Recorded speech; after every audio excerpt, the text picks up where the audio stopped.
राधे राधे। मैं आज आप लोगों को महाराज अकबर और बीरबल का एक छोटा सा किस्सा सुना रही हूँ। एक बार महाराज अकबर और बीरबल जंगल के रास्ते में टहलने के लिए निकलते हैं। वहाँ पर वह तरह तरह के पौधे देखते हैं।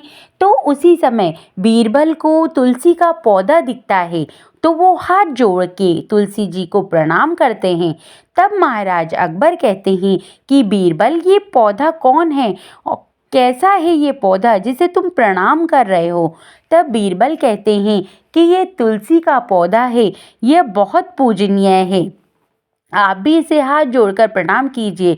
तो महाराज अकबर को ये बात अच्छी नहीं लगती और वो तुलसी के पौधे को उखाड़ कर फेंक देते हैं। तो बीरबल को ये बात बिल्कुल अच्छी नहीं लगती।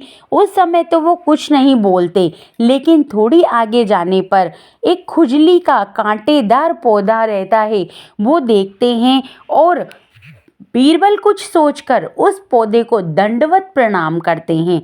तब महाराज अकबर कहते हैं कि पहले तो तुमने एक पौधे को प्रणाम किया, अब तुमने इस पौधे को दंडवत प्रणाम क्यों किया? तब बीरबल कहते हैं कि वो मेरी तुलसी माता थी और यह मेरा पिता है।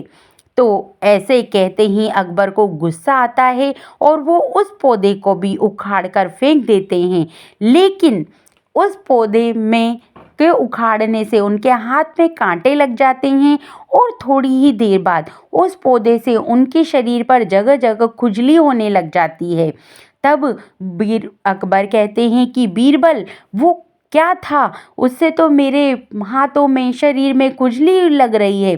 तब वो कहते हैं कि महाराज, आपको ये चीज़ बुरी लगेगी, लेकिन इसका एक ही उपाय है। मेरी एक और माता है जिससे आपको प्रार्थना करनी पड़ेगी, वो ही आपके इस संकट को उबार सकती है।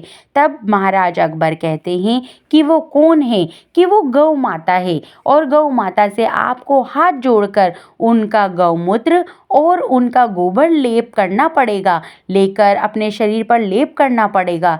तब अकबर अपनी खुजली मिटाने के लिए गौ माता से प्रार्थना करते हैं और पूरे शरीर पर गोबर का लेप करते हैं।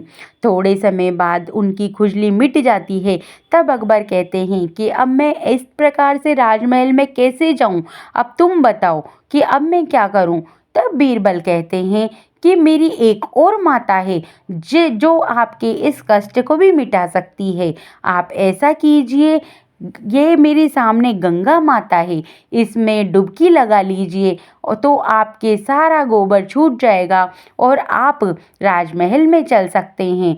तब महाराज अकबर वैसा ही करते हैं।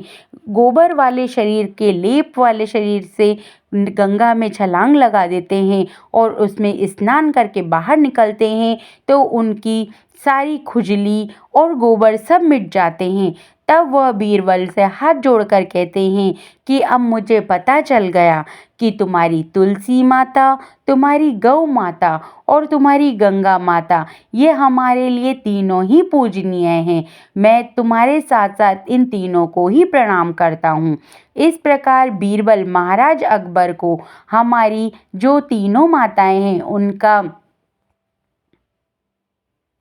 महत्व समझाते हैं। अगर ये छोटा सा किस्सा आप लोगों को पसंद आया हो तो इस चैनल को लाइक, शेयर और सब्सक्राइब ज़रूर कर दें। धन्यवाद।